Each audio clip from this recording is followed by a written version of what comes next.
soutenons Emerging Valley parce que c'est un événement qui vise à aller chercher des entrepreneurs, des femmes, des hommes qui portent des projets de création d'entreprise, qui veulent créer sur leur territoire, qui ont cette fierté, cette énergie qui est extrêmement importante pour nous, pour l'accompagnement du secteur privé.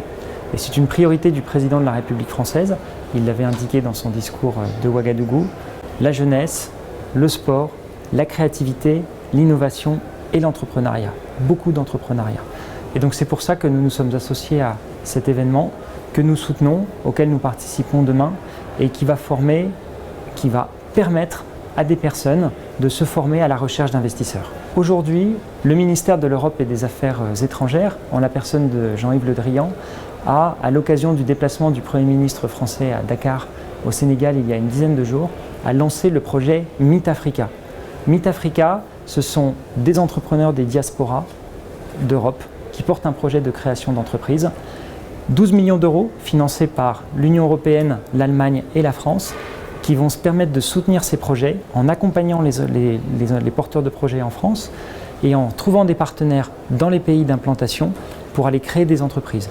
Et il y a l'exemple de cette personne qui porte un projet de création d'entreprise dans le domaine de la nutrition infantile parce qu'elle a constaté qu'il n'y avait pas d'offre sénégalaise en la matière et qu'elle pouvait, à partir de produits locaux, proposer à des mamans, à des papas, à des familles d'acheter des produits pour bébés fabriqués localement au Sénégal. C'est ça qu'on veut accompagner. Le SIBC, aujourd'hui, pour nous, qu'est-ce que c'est ? C'est 3 chiffres.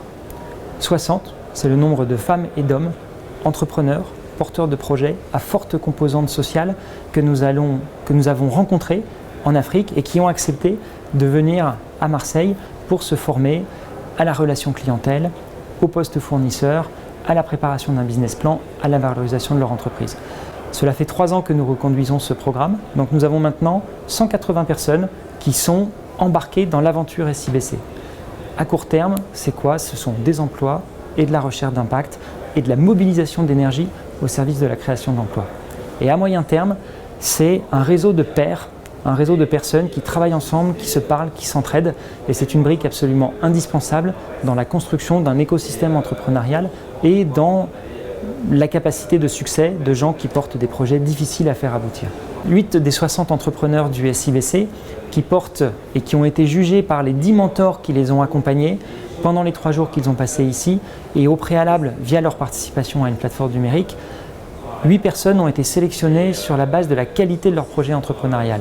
Et ces 8 personnes vont avoir la possibilité de présenter leur projet entrepreneurial aux investisseurs qui viennent dans le cadre de la session Emerging Valley et, si possible, de nouer des contacts et peut-être plus tard de lever des financements dont ils ont besoin pour faire avancer leur projet.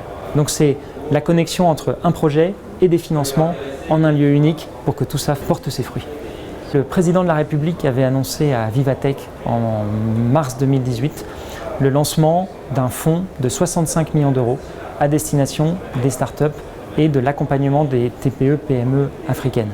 Aujourd'hui, nous lançons officiellement 15 millions d'euros dans cette enveloppe de 65 millions d'euros qui sont spécifiquement dédiés à soutenir l'amorçage des PME numériques rattachées à l'initiative Digital Africa.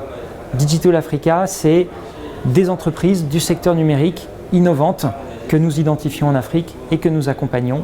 Et aujourd'hui, nous mobilisons 10 millions d'euros sur financement public français du ministère des Affaires étrangères pour accompagner la phase d'amorçage, qui est l'un des moments les plus difficiles dans la vie d'une entreprise, notamment des jeunes entreprises, pour les permettre de grandir et de passer ces premières étapes difficiles où les banques ne leur ouvrent jamais leurs portes.